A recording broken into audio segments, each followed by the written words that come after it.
ದಲಿತ ಸಂಘರ್ಷ ಸಮಿತಿಯಿಂದ ಹಮ್ಮಿಕೊಂಡಿರುವ ಪ್ರತಿಭಟನಾ ಸ್ಥಳಕ್ಕೆ ಆಗಮಿಸಿದ ಗೌರಿಬಿದನೂರು ತಹಸೀಲ್ದಾರ್ ಮಹೇಶ್ ಪತ್ರಿ ಅವರು ಮನವಿ ಸ್ವೀಕರಿಸಿ ಜಿಲ್ಲಾಧಿಕಾರಿಗಳ ಗಮನಕ್ಕೆ ತರಲಾಗುವುದೆಂದು ತಿಳಿಸಿದರು.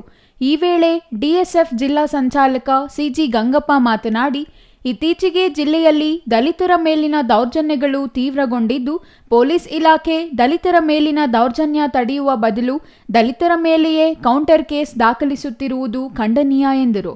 ದಲಿತರು ಮತ್ತು ಹಿಂದುಳಿದವರ ಆರ್ಥಿಕ ಪ್ರಗತಿಗಾಗಿ ಸ್ಥಾಪನೆಗೊಂಡ ಅಂಬೇಡ್ಕರ್ ಅಭಿವೃದ್ಧಿ ನಿಗಮ, ಆದಿಜಾಂಬವ, ಬೋವಿ ನಿಗಮಗಳು ವ್ಯಾಪಾರ ಕೇಂದ್ರಗಳಾಗಿ ಮಾರ್ಪಟ್ಟಿವೆ.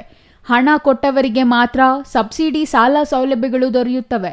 ಬಡವರಿಗೆ ಸೌಲಭ್ಯ ಸಿಗುತ್ತಿಲ್ಲ ಎಂದು ಆಕ್ರೋಶ ವ್ಯಕ್ತಪಡಿಸಿದರು.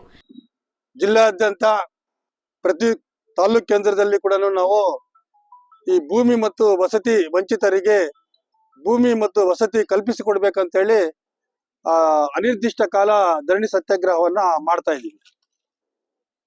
ಅದೇ ರೀತಿ ಇದೇ ತಾಲೂಕಲ್ಲಿ ಕೂಡ ಹಲವು ವರ್ಷಗಳಿಂದ ಭೂಮಿ ಮತ್ತು ವಸತಿ ಸಂಬಂಧಪಟ್ಟಂತೆ ಹೋರಾಟಗಳನ್ನ ನಾವು ರೂಪಿಸ್ತಾ ಬಂದಿದ್ದೀವಿ.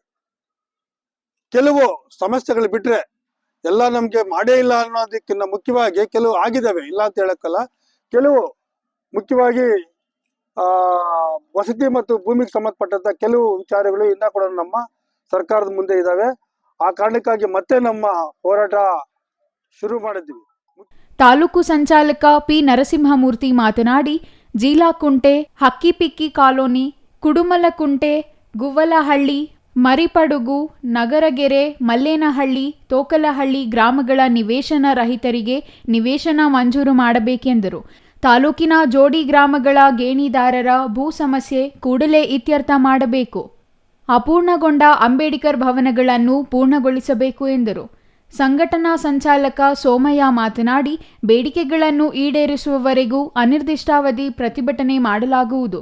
ಬೇಡಿಕೆಗಳನ್ನು ಈಡೇರಿಸದಿದ್ದರೆ ವಿವಿಧ ಹಂತಗಳಲ್ಲಿ ಪ್ರತಿಭಟನೆ ಮಾಡಲಾಗುವುದೆಂದರು. ಇನ್ನು ಪ್ರತಿಭಟನೆಯಲ್ಲಿ ಸಂಘಟನಾ ಸಂಚಾಲಕ ಜೆಎನ್ ಆದಿನಾರಾಯಣಪ್ಪ, ನಾರಾಯಣಸ್ವಾಮಿ, ಬಾಲಪ್ಪ, ಸೋಮಯ್ಯ, ಕೆಎಸ್ ತಿಪ್ಪಯ್ಯ, ಚಂದ್ರಶೇಖರ್ ಇನ್ನೂ ಹಲವರು ಹಾಜರಿದ್ದರು.